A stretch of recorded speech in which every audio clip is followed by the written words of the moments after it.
Welcome back, mother lovers, to another episode of Last Call at McLaren'S, How I Met Your Mother podcast. I am Josh, joined by my best bud, John. How you doing, man? I am doing great, as always. Down to talk about some How I Met Your Mother. That's right. And we are going to be talking about Season 2, Episode 4, Ted Mosby, Architect. Yeah, that's right. It's gonna be a good one. I enjoyed this episode quite a bit. This is one of my favorite episodes of the early seasons. Yeah, it's definitely a good one. I was happy that we got to this episode already because I was like, yeah, I love this one.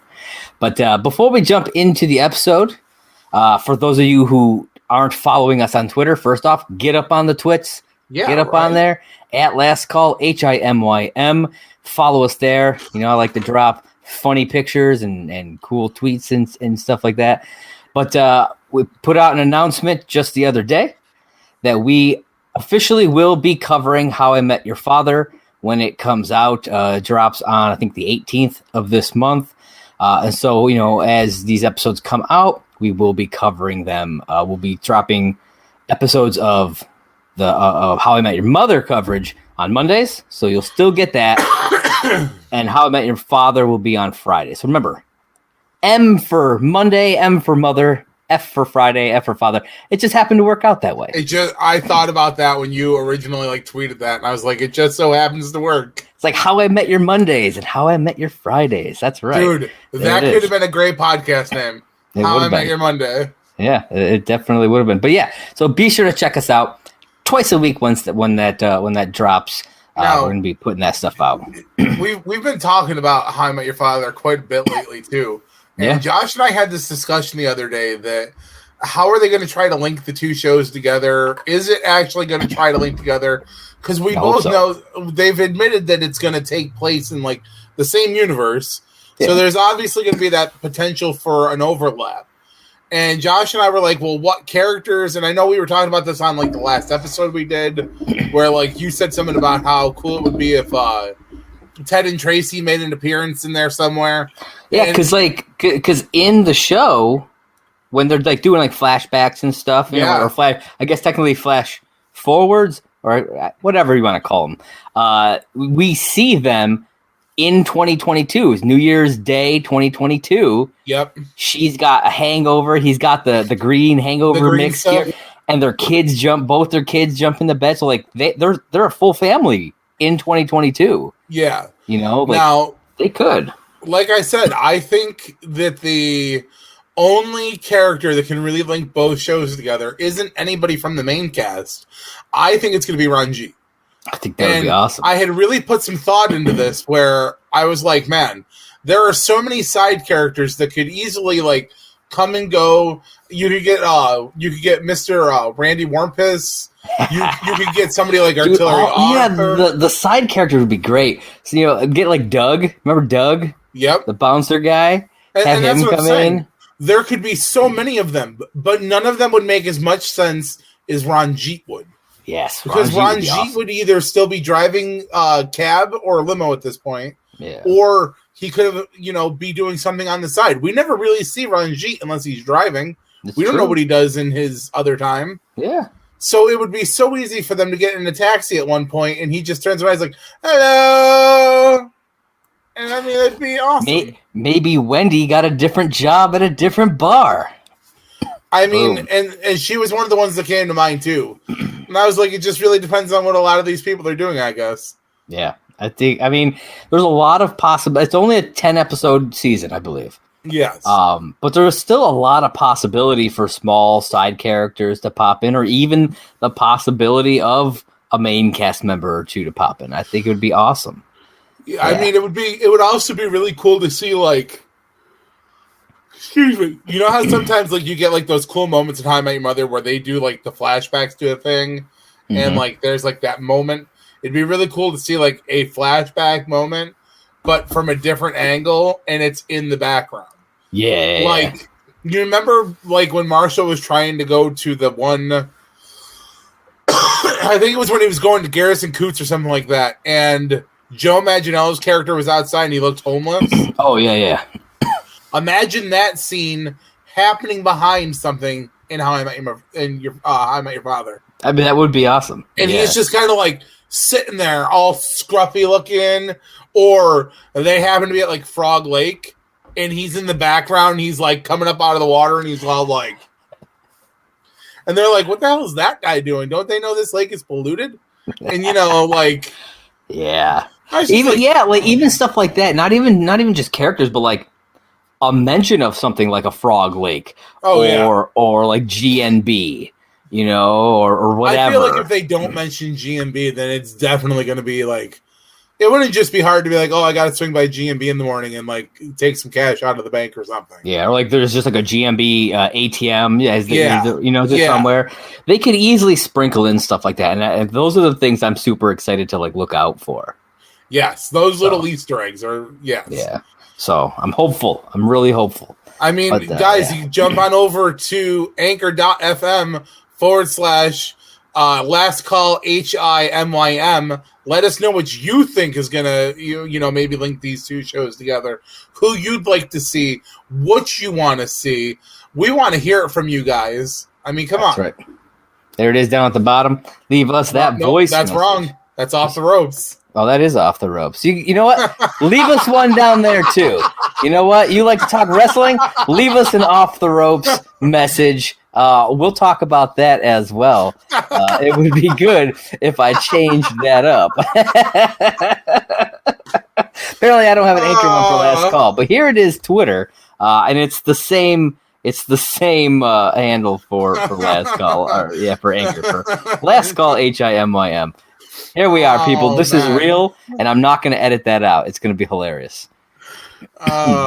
Good stuff. Follow us on Off the Ropes with John and Josh. Now that we've got a little bit of the How I Met Your Father out the way, let's move on to this episode of How I Met Your Mother, Season 2, Episode 4, Ted Mosby, Architect. That's right. So this episode aired on October 9th of 2006. Of course, directed by Pamela Fryman. Written by Kristen Newman. This is her first of only 2 episodes that she writes. She also, I think, writes the 10th episode of this season titled Single Stamina. It's the one with Barney's brother when they go out to the club. Yeah. She also served as the one of the co-executive producers for the entirety of season 2. And also produced and wrote on shows like That 70s Show, The Neighbors, Chuck, and the recent Hulu hit Only Murders in the Building, which I have not yet watched, but have heard a lot of good things about. You need to tweet at her and just say, hello, Newman. Hello, Newman. I'll just put that GIF there. That's it. Boom. That's all there is. So the summary for this episode: Barney tells Ted that single women like architects. It's true. But will Ted use this useful tidbit of information to cheat on Robin after they have their first fight? I guess we'll have to wait and see. That's right. So the episode opens up with Ted revealing that he and Robin have had their first fight. And the scene kind of jumps back and forth, which I thought was a cool editing technique, between Ted talking to Marshall and Barney about what is going on and Robin talking to Lily about what's going on. But I thought it was weird. This is one of the few episodes that doesn't start out with future Ted.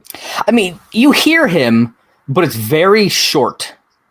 It's very, very short. And because it essentially just jumps right in to them doing their thing, telling their respective friends there what's going on. Yeah, that's why I didn't even bother putting him in my opening piece. And, I mean, it's normally like a little bit of like a kids. Let me tell you about this. This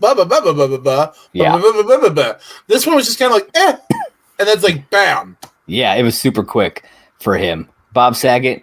Maybe I'm wondering. Maybe he needed like the day off or something. He couldn't do a recording. Bob Saget couldn't be found. He was out of the country. For an episode with Dave Coulier. Dude, that would be hilarious. He's like, cut it out. That would be. If they were gonna do a future voice for Marshall, should have been Dave Coulier. Come on, tell me that wouldn't have been hilarious. It would have been pretty funny. Yeah. They reference Coulier in one episode, and he comes in. Cut it out. He comes in the it's the Much Music thing about Robin Sparkles later on. And he does the cut it out, and I love how that gets like as future Ted. Like I always love that joke. Yeah, I love that. It's hilarious. Yeah, because he's like talking about how people thought it was him that she was singing about. Yeah, and that's a reference to. I mean, obviously we'll talk about all that when we get there, but it's a reference to Alanis Morissette because they used to date. And it's believed Coulier dated Alanis Morissette. Yeah, and one of her songs was about him. Yeah. What? Yeah, she was the Taylor Swift before Taylor Swift. Well, yeah, I mean, I knew that, but you know what I mean? Like, yeah. T Swift wrote a song about me once. Dude, she writes songs about everybody. You give her the wrong order at Starbucks, she's writing a song about you. I'm just saying. So it is revealed that the head architect at Ted's firm is unveiling a new building. And this building, well, it's not your typical building, John. Why don't you tell the folks what this building looks like? Well, so it's a 78-story skyscraper that kind of looks like a giant dick. That is true. It's like full pink marble, rounded top, has two spherical entryways, some foliage. Yeah, you've trimmed that back. It'll make the whole thing look bigger. Yeah, you did. I'm just like, and it's funny because I had forgotten that this is where that started.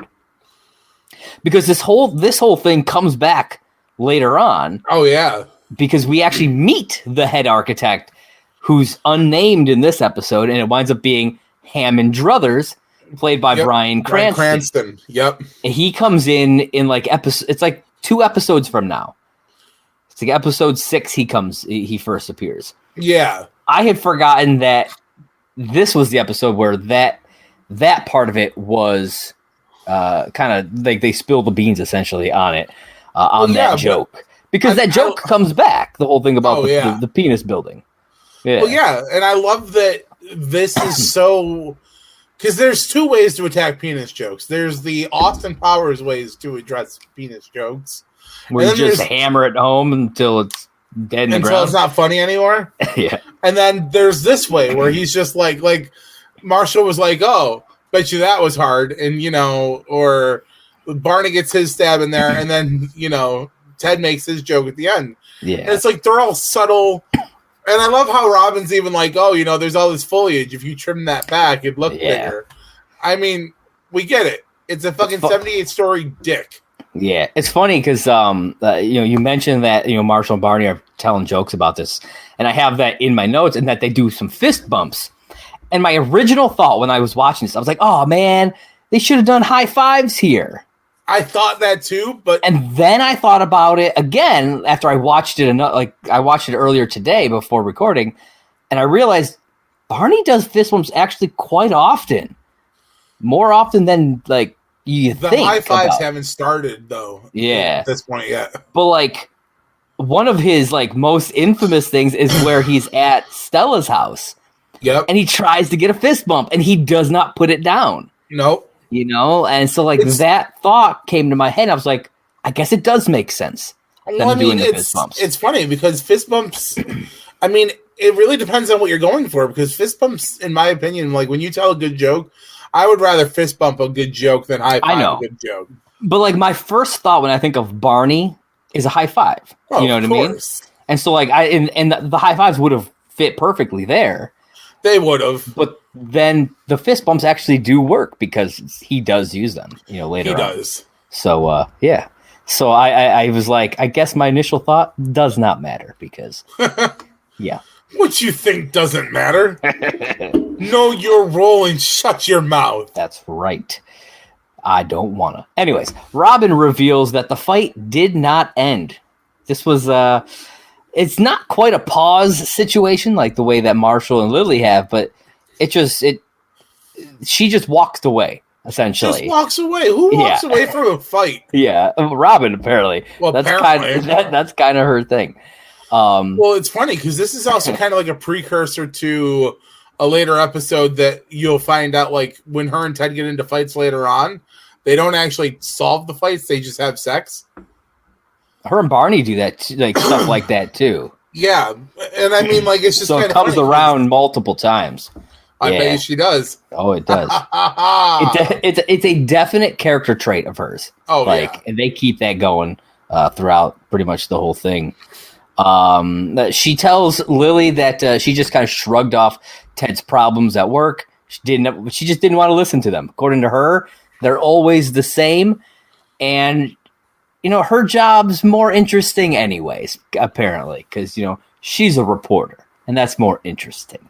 And I was like, man, she's like, I remember us talking about when the whole thing with Victoria was happening and how, like, she was acting like a total dick. Oh, yeah. To Ted.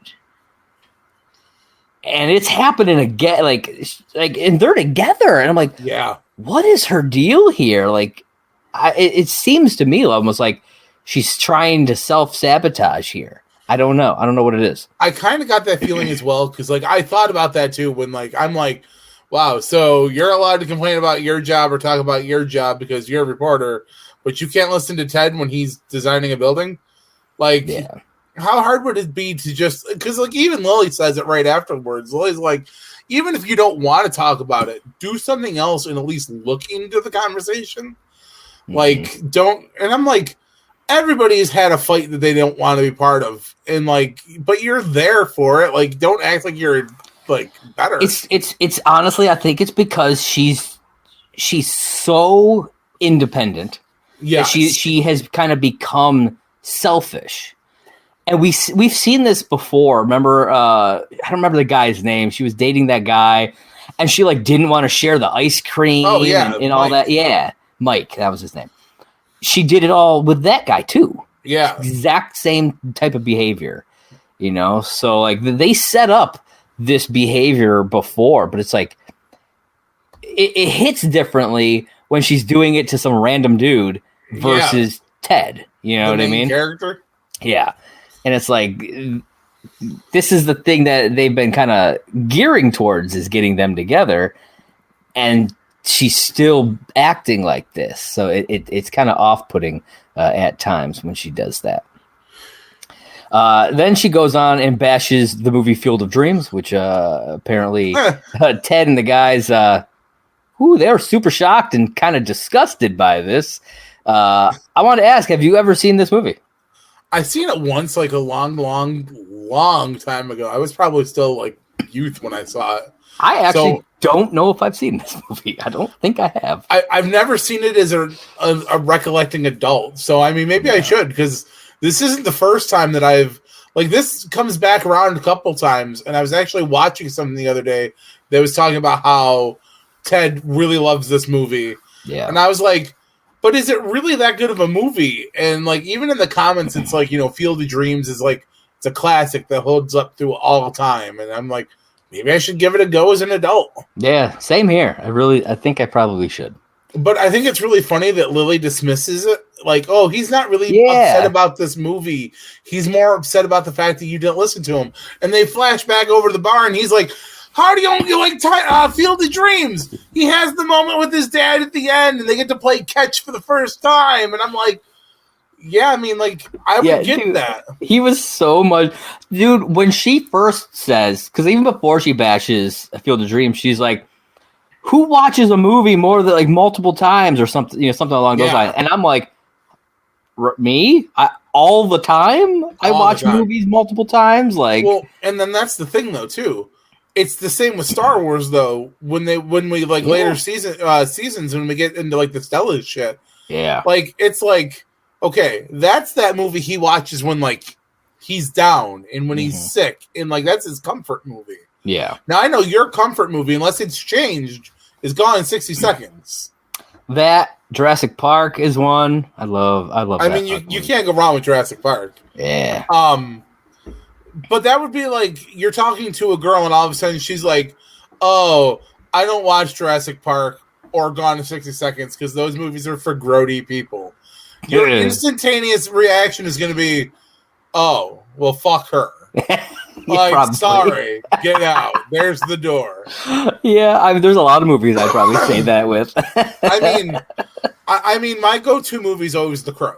And yeah. I've just gotten to the point now where I tell people my favorite movie is The Crow, and I always respect the reaction of I've never seen it. Yeah, because it's a lot more common that people haven't seen it but know of it. I'm like, when I tell people like that my favorite movie is Gone in 60 Seconds, I'm always like expecting like them to either say I've never seen it or to bash it, you know. And I'm always surprised anytime someone's like, oh, yeah, I love that movie. Well, you know what's really funny, though? Because there's a little bit of and this is a side story to what we're talking about today. But for people who don't know, Josh and I are from Dunkirk originally. And the original Gone in 60 Seconds, a lot of it is filmed in Dunkirk, New York. Yep. Because one of the main actors was from the local area.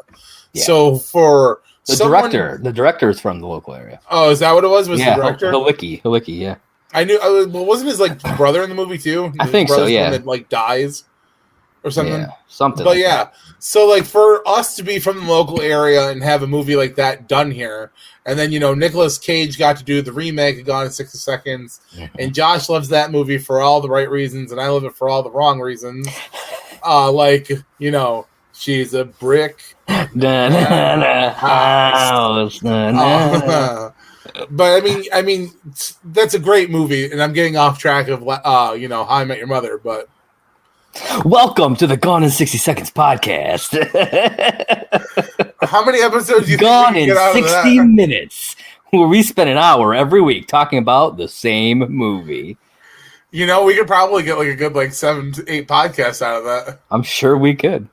Talk about different aspects, different cars. Yeah, But yeah. Oh, man. That's too funny. But yes, so back to How I Met Your Mother.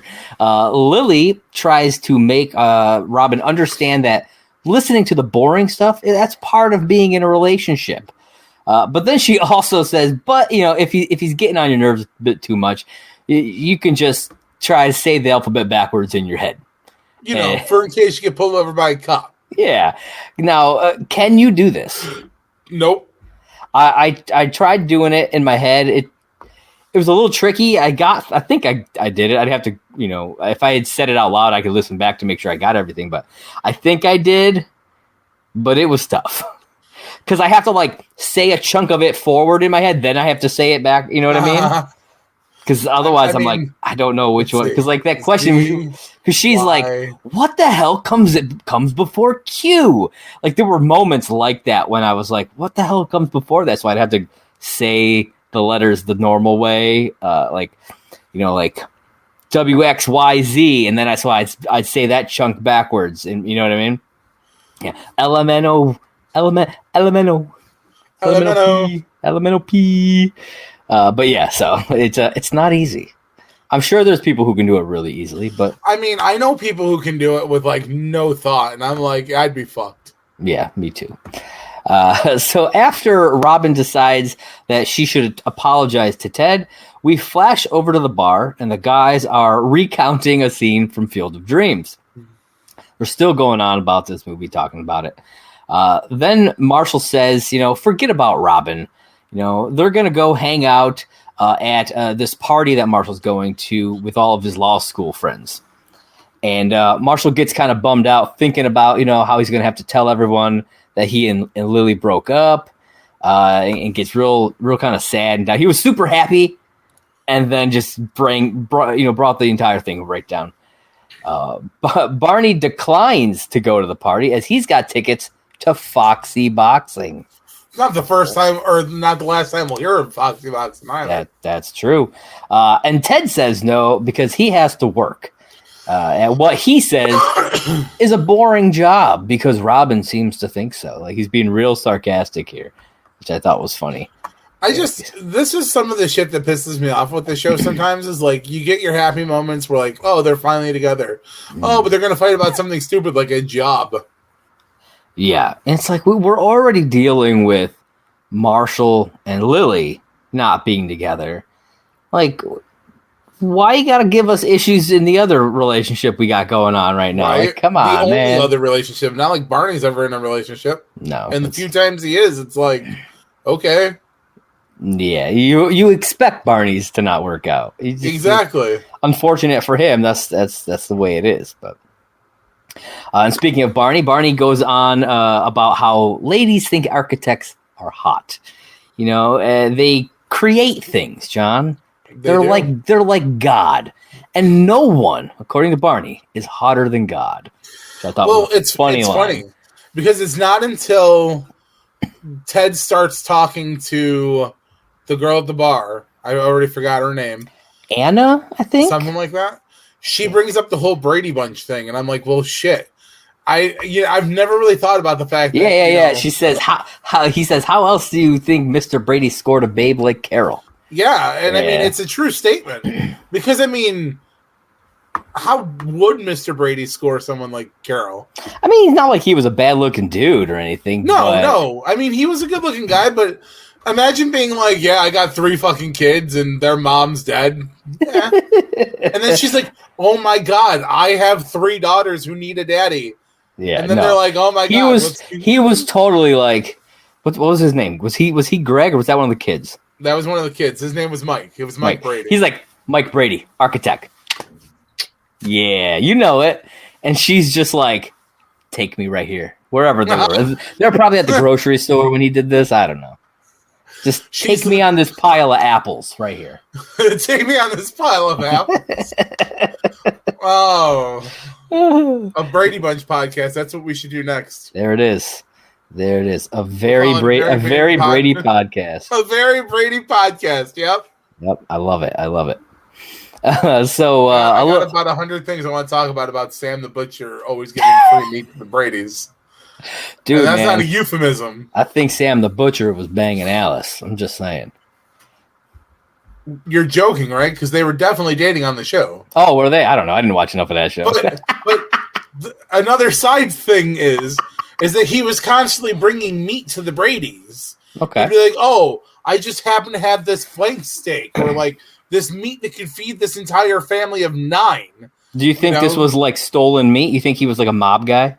No, he ran a butcher. Do you not watch the Brady's? No. He ran a butcher shop. And you got to have a front if you're in the mob. Come on, man. But here's the real question, though. He runs the butcher shop. He's giving them all this meat. Is he using that as a tax write-off, or is he just really taking a huge loss? No, I think he's getting something in return that we don't know about. Well, I mean, he was definitely banging Alice. Well, but that's not the point. Maybe Mr. Brady was doing some sort of work for him. You know what I mean?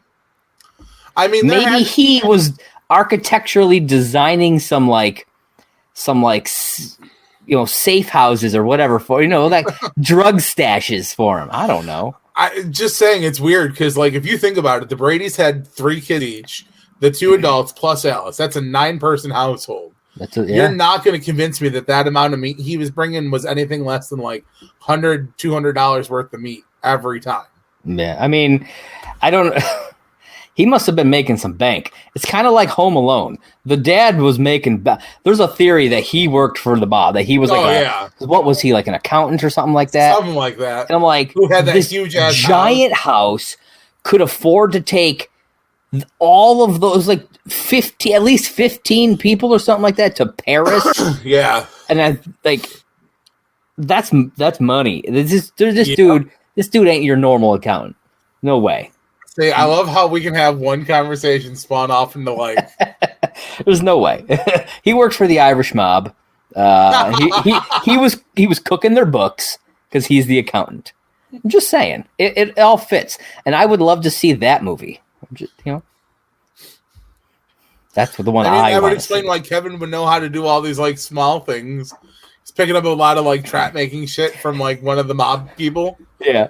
He's like, look, Kevin, this is how you heat up a fucking... Uncle Seamus showed me Uncle Seamus.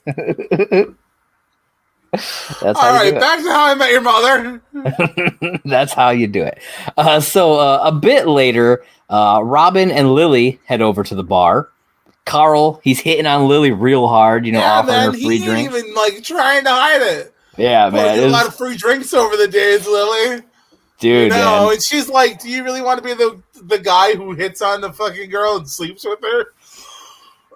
Yep. He's like, it depends. Here's another free drink. And she's like, thanks. Yeah.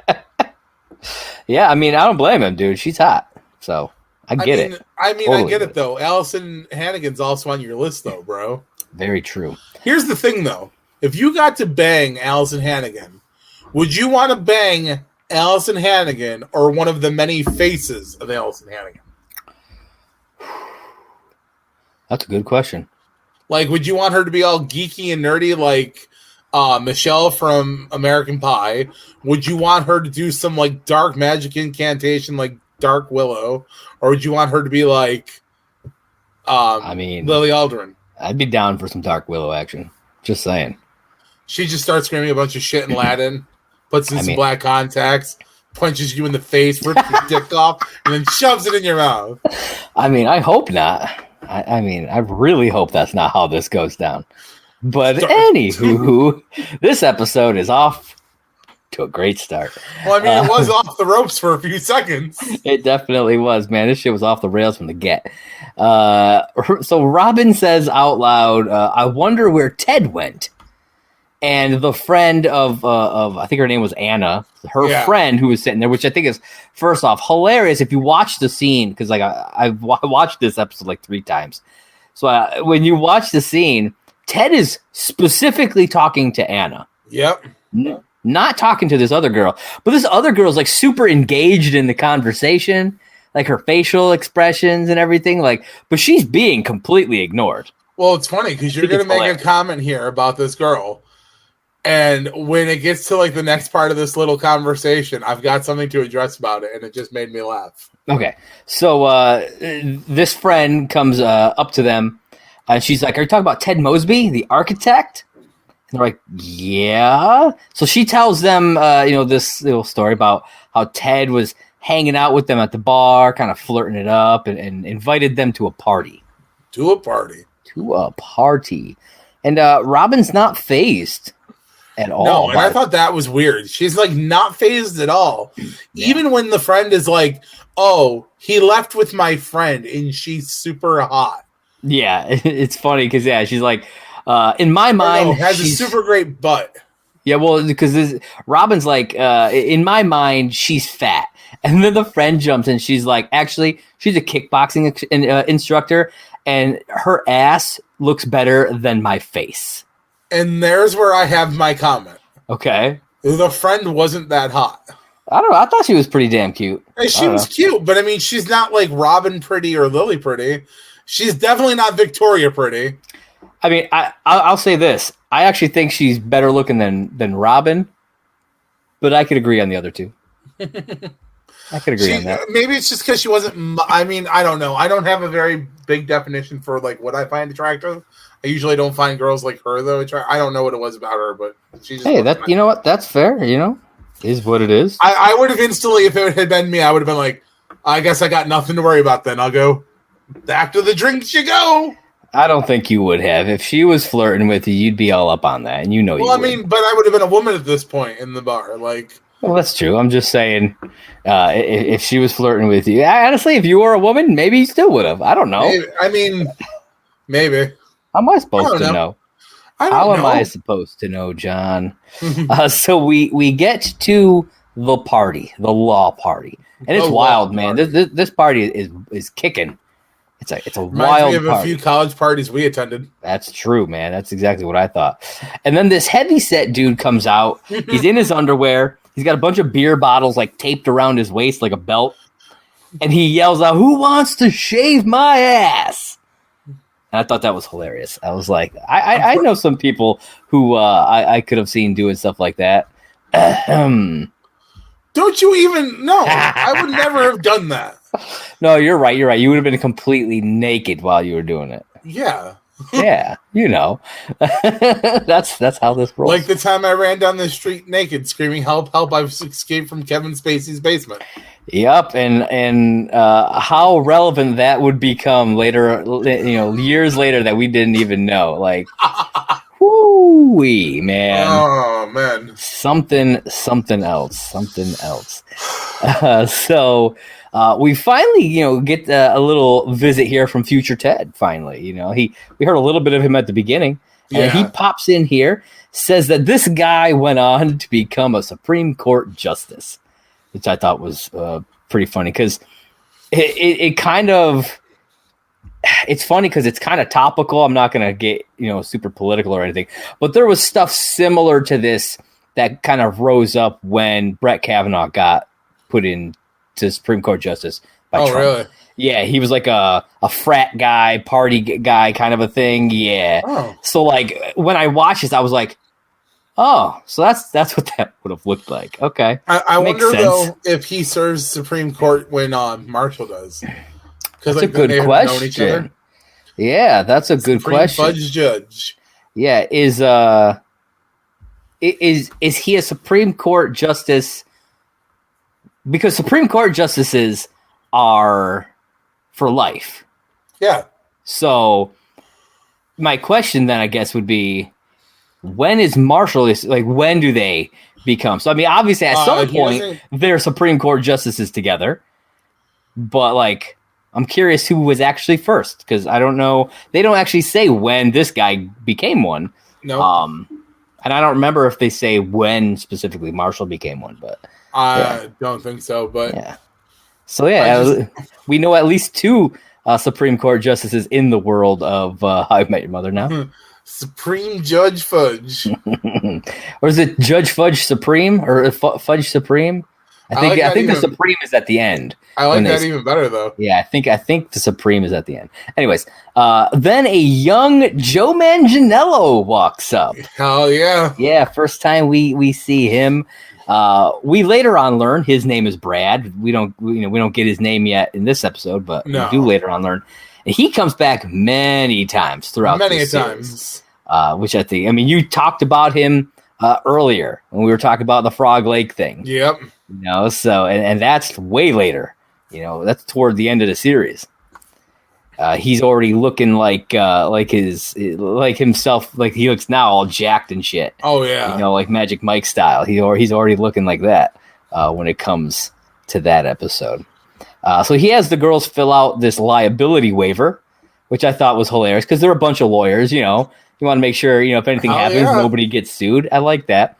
And the girls ask if he's seen Marshall and Ted, and he tells them about how Ted was kind of chatting up this girl, making some moves, and then we see Brad ask the big guy if he'll shave his ass tonight. So we go back into the earlier part of the night, and we see where that moment that we see when they first walk in is instigated from, which I thought was cool. So then we see Marshall, and he's talking to the group, and he tells them, that he and Lily broke up, and they all start acting like lawyers, talking about, the rent lease, how he can claim her stuff after 30 days. Yep. And then the one chick's like, well, I'd sue her. Yeah. And Brad's like, on what grounds? On what grounds, yeah. Then she takes a swig off of a beer bong and winds up falling off the couch. And then future Ted comes back and he says she would go on to become the Attorney General, which I thought was funny. She's also, we don't know this yet, but that is Kara, Brad's girlfriend, which we find out his on again, off again girlfriend. No way. Yeah, that's Kara. Yeah, that is Kara that we meet a few. I think we meet her later on. At least once. It's the episode where the brunch episode. The brunch episode. Yep. Yeah, later on. Not the brunch episode that we just had last episode. No. That was called brunch. Yeah. But there's a bigger brunch. It's the one where Marshall and him are going on a bunch of bro dates. Yeah. And then towards the end of the episode, you get introduced to her again. Yeah. And as him and her walk off, Marshall's like, he tells Ted, he goes, I just need to hear this right now, but tell me he looked fat. Yeah, and I love that. He's like, oh, totally fat. Oh, shit, that's good stuff. So then he starts talking about Ted again. And the girl, Anna, I believe is her name, asks him to go dancing at a club. And he says yes. Robin is shocked. She's like, he wouldn't go to a club. This all kind of stems from everything that happened in OK Awesome. Awesome. We kind of find out clubs is not a place that Ted likes to be. And then Ted asks Marshall to go with them, and they take off. Robin and Lily decide that they're going to go as well. But first, Robin tries to call Ted. Doesn't answer, which I thought was interesting. Because I don't want to, I mean, if you're listening to this, I would hope that you have at least watched this episode. We find out later on he's actually at work. Yes, and I thought about and that. He doesn't answer, like, he doesn't even at least, like, look at his phone. He could have, you know what I mean? Like, oh, it's Robin. Maybe I should answer this. You know what I mean? Right. Doesn't even do that. But he doesn't answer, and then so she calls Marshall, who's at the club, and he says that Ted is working. And so since she thinks that as far as she knows, Ted's at the club, and thinks that Marshall's lying, and assumes now that Ted is cheating on her. Yep. Yeah, so, you know, and she just starts to kind of like spiral out because of this. You know, like, she was fine with Ted just kind of like flirting, blowing off some steam. But as this night builds, you can just see her spiraling down, and more as we go, because she knows that she fucked up. You know, that she done fucked up. She done fucked up. So they head over to the club, and there's this big bouncer guy there, and they ask if they've seen Ted and Marshall. Though he's like, you got to be, you got to be more specific.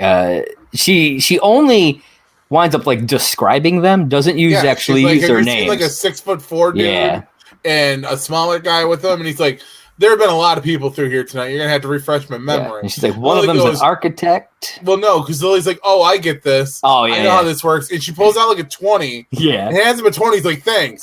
But there have been a lot of people who came through here tonight. You're really gonna have to refresh my memory. And I'm like, first off, he was being legit when he was like, you're gonna, like, you could tell he wasn't being funny, like, slip me money. Yeah. And she's like, oh, here's money, and then expects the money back. Yeah.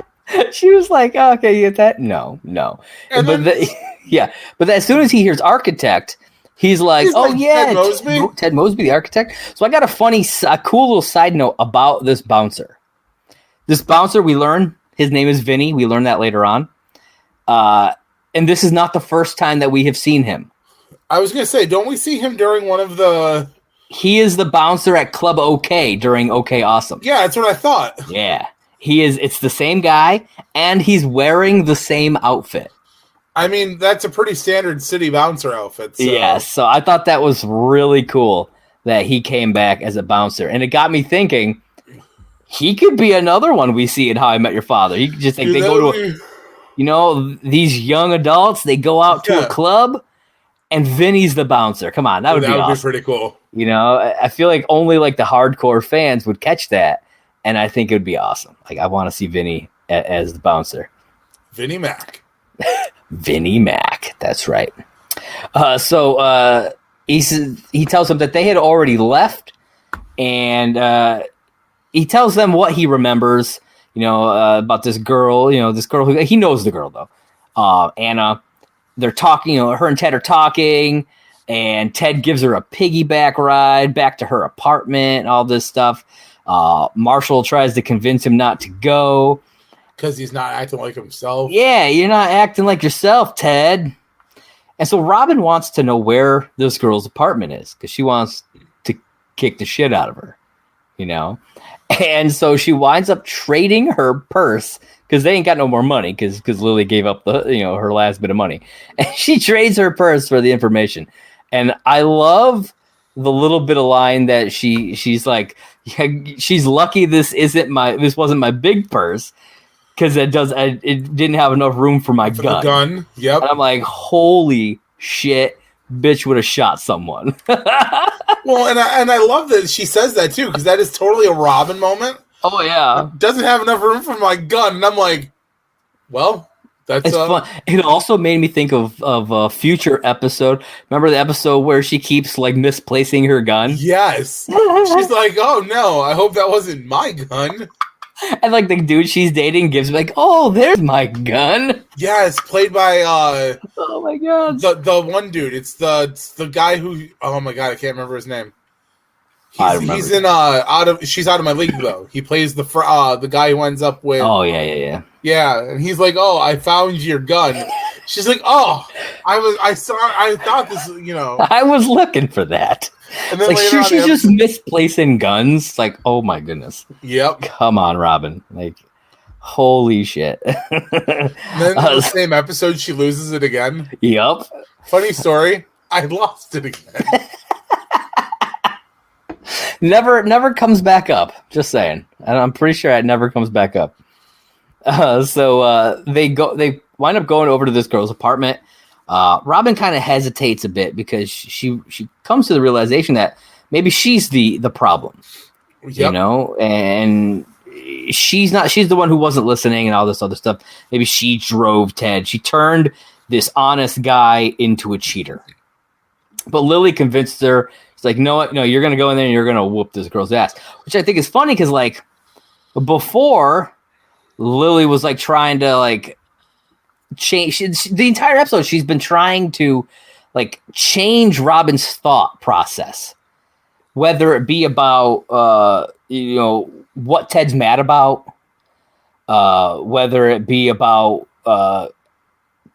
whether or not she should be mad at Ted for inviting these girls to the club, and now this, like, she's really been pushing Robin to feel the way she feels, which I think is an interesting. You know what I mean? Because she wants to feel these feelings again because she doesn't have Marshall, and she says that, yeah. And so like I think that's what it is. I think she's almost like envisioning what if this was Marshall. And so she's kind of projecting how she would feel. Yeah. You know what I mean? Onto Robin. But yeah, so I thought that was. Well, I mean, I think it also it stems back to that very first season when they go on the double date, and it's the Halloween episode with the Mike character. Yeah. Robin doesn't know how to be in a fucking relationship with a guy. It's true. Like this whole episode, she's been very chill about Ted going out with another girl, and now all of a sudden, like, he's on the other side of this door with another chick. What the fuck is going on inside of this apartment? Yeah. And up until this moment, she's been like, oh, it's been no big deal. Oh, it's no big deal. Oh, it's no big deal. And now she's like faced with it. And Lily's got to kind of help her be like, this isn't right. Like, this isn't how a relationship should be. Yeah.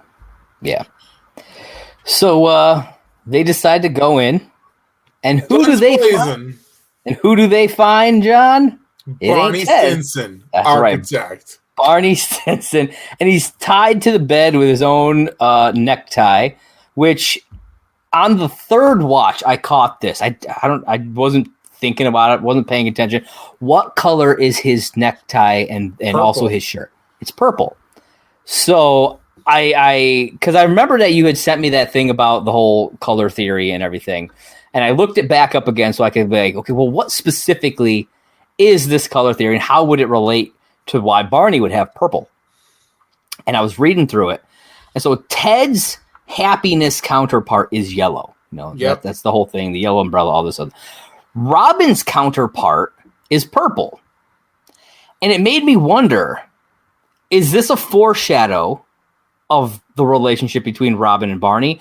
Or at the very least, maybe like a hint at Barney's feelings toward her? I don't know. What are your thoughts? See, I thought of it as a 50-50 of like, it was purple. It was an indicator that she was, because she even says like, oh man, it's not Ted. Like, she's happy. She's relieved. But at the same time, she says, look at me. I'm acting out of character. I'm acting like a jealous person. This isn't me. It's a foreshadow of the breakup. Okay, I could see that. And that's how I saw that. All right. Because the purple-yellow is supposed to reflect around, like, mostly Ted, but it follows the rest of the cast, too. Yeah. And I saw this one as being more of a, this is what we have in the future, and she's already seeing indicators that she's not happy with the way the relationship is going. And I was like, oh, fuck. Yeah. Okay. I thought that as soon as I saw that too, I was like, of course he's fucking tied up by Purple. Yeah. Yeah. And I was like, no. Okay. I dig it. So they untie him. They ask him how he got there, and he tells them the story. So we go all the way back to the when they were at the bar before, right before Ted and the girls and everything. And so Ted's chatting up Anna, and then Barney comes back in after he had left because he had forgotten something, I think. Yeah. And he tries to get Ted to introduce him, and Ted winds up leaving, but he had never told them his name. No, which I thought was weird. Yeah, because we see it. He just goes up and starts talking. And it was pretty much right after that Barney comes back in. So, he didn't really have a chance to say his name the way he started the conversation. True.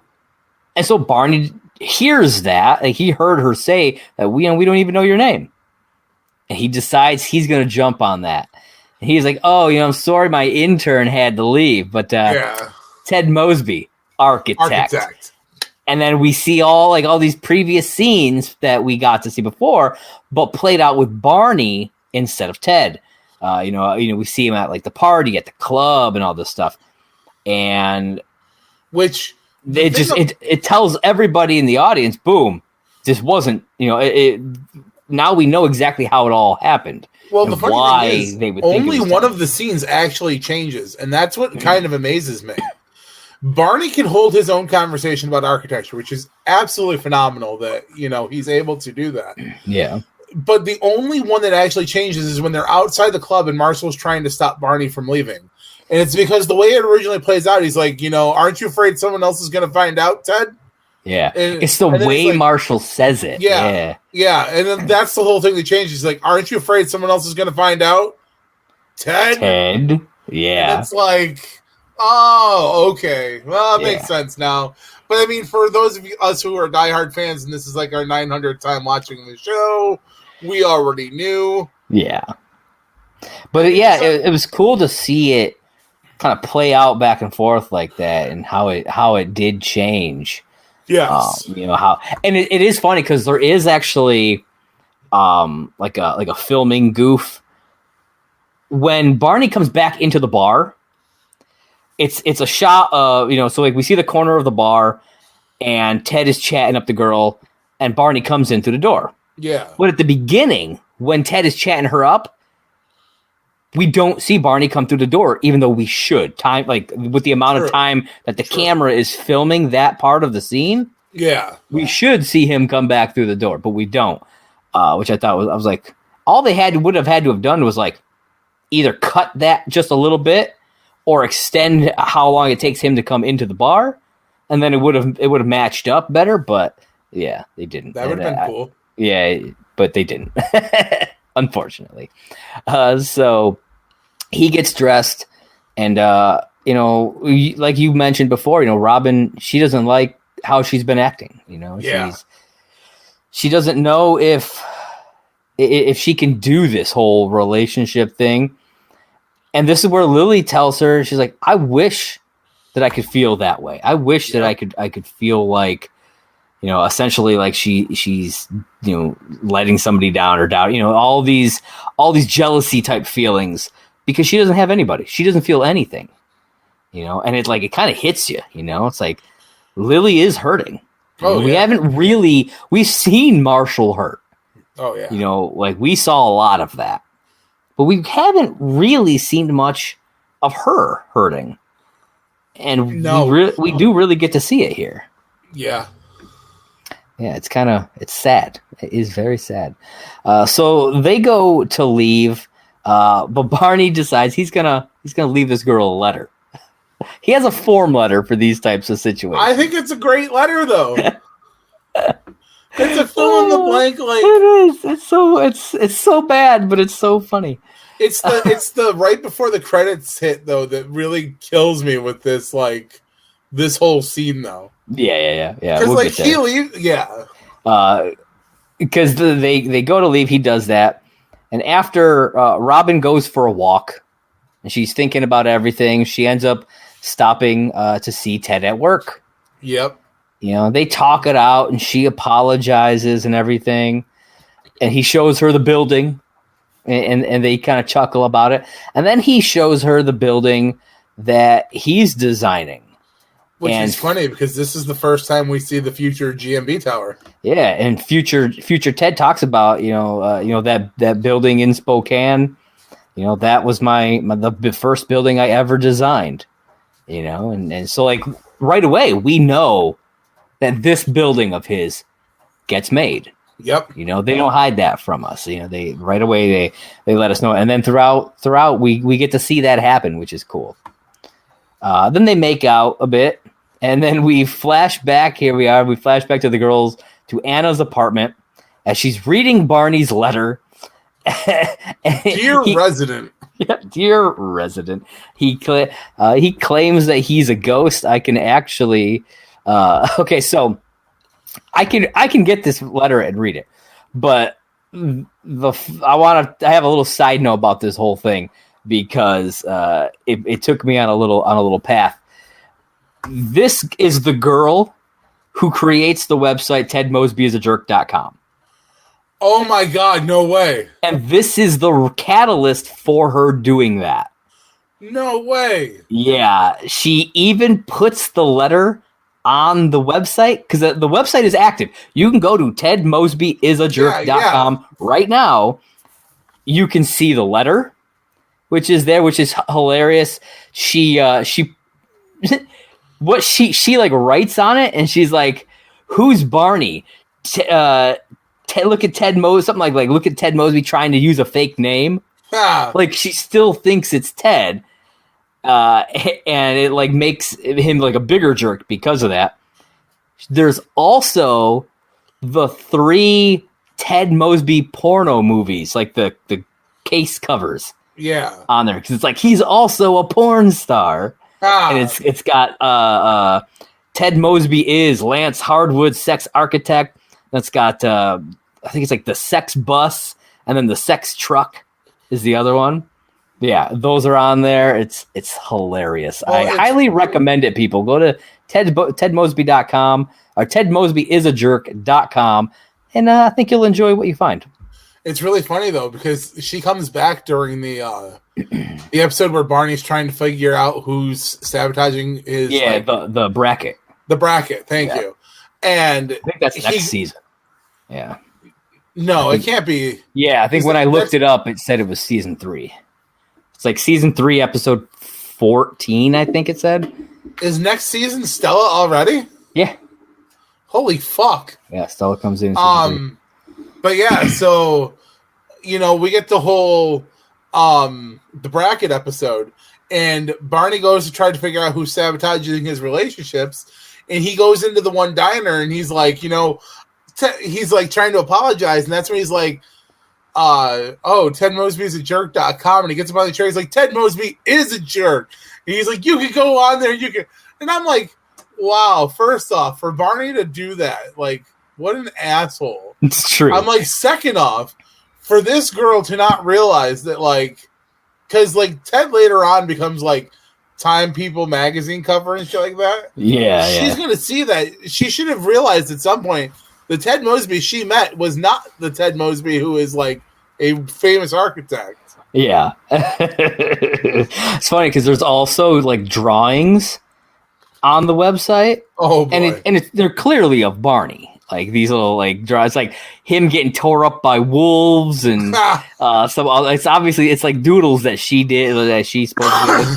do. And I might just have to go peruse the website. I highly recommend it, people. tedmosbyisajerk.com. There's a whole bunch of websites that are also still Ted Mosby active. is not a jerk.com. There's a ton of websites that are still active for this show. It's incredible. And obviously we will, I will bring them all up as they come through and whatnot, because they are pretty awesome. But that is the episode, season 2, episode 4, Ted Mosby, Architect.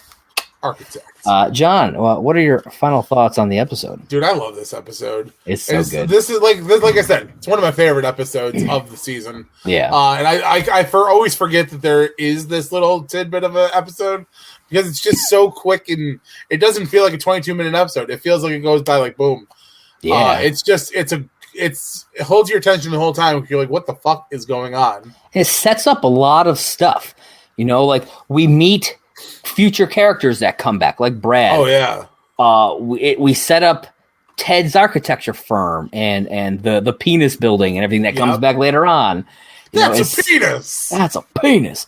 The whole Anna thing that comes back later on, like we just talked about. It sets up a lot. If you're watching it for the first time, you have no idea what is about to hit you in the face in this show. And that's what I love about this show. They're able to sprinkle in these things where you have no idea what's about to come at you. No sprinkles because sprinkles cost extra. Fair. That's fair. Maybe I like to splurge. I don't know.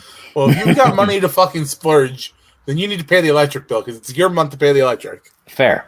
But I may not be able to pay the electric bill. But one thing I can do is bring us into our next segment, our lovely, beloved segment, Barney's Blog. That's right. Suit up, bitches. You know it. I know it. I love it. You love it. This one is entitled, where's Occupation Stimulation? Ooh. That's the name of this one. It was posted on Tuesday, October 10th, 2006 at 3:40 p.m. And it reads, fingering through my mail sack, I stumbled upon the following from blog reader Kobe. And the Kobe writes, I need advice. I teach, and for some reason, chicks don't dig it. I teach blind kids. Chicks don't dig it. I need a job, a woman, and a suit. Help me, Barney Wan. You're my only hope. And so Barney goes on. He says, if you're dropping Star Wars references and emails to strangers, then I am your only hope. That said, Kobe, you're in luck. You don't need to change your job. Just embrace it. Like my best friend Ted, you're sitting on a veritable ass mine with your bro-fession. I would rank blind kid teacher slightly above architect and only slightly below muscular ice cream maven as far as attractive jobs go. In fact, your occupational tractor beam is so powerful, I'll bet even your students can see it. The key, which is funny because they're blind, the key to unlocking the power of any vocation is in the presentation. You must first select a receptive target and then judiciously leak some hints about your job. Don't worry, if you don't have a naturally attractive job like Kobe's bleeding heart gig or an irresistibly magnetic occupation such as my own, which, nobody fucking knows what it is until much later on, you can simply adopt a new persona. Below is a chart of a few vocations you can try on your broing out. Just this weekend, I played architect to great effect. He does. And so he gives a little chart that's got 4 different employment it says employment opportunities. It's got 4 different jobs that you can use. And it tells you the target, like who you would use it on, gives you a sample line and then some notes. So I'm going to go through these. I've got school teacher. It says target anyone with a weakness for children or librarians. Okay. Sample line you could use. And all this time, I thought I was teaching them. But it says, caution, you may bag a strict disciplinarian, exceptional or horrible, depending on personal preference. Yeah, That's fair. Yeah. So then we got former athlete. So targets would be sporty spices, girls wearing a sports jersey / bra, and tall chicks. And his sample line, I was a swimmer then. Actually, I was headed for gold in Barcelona, but I pulled my groin doing the breaststroke. Still, I'm completely hairless and aerodynamic. And his note says, be sensible, i.e., if you don't look like a football player, don't claim to be one. Make sure you know which team she's rooting for. A misspoken phrase could be the difference between the penalty box and no box at all. Wordplay. Wordplay. So then we've got Firefighter. You could use this one. Hell yeah. He said, any girl, anytime, any place. His line, people ask me, how can you devote your life to a profession so dangerous, solely to benefit others? To them, I ask, how can I not? It's a good line. And then his notes for that says, seriously, you can really, so it says, seriously, you really have to try to screw this one up.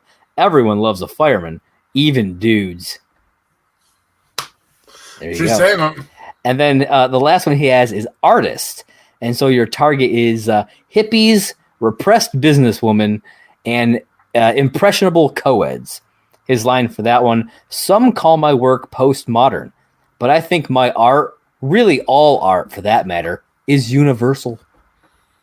And he says, know a little something about art, then claim you don't want to get typecast. Fair. Yeah. So that, folks, is Barney's blog. I hope you enjoyed it.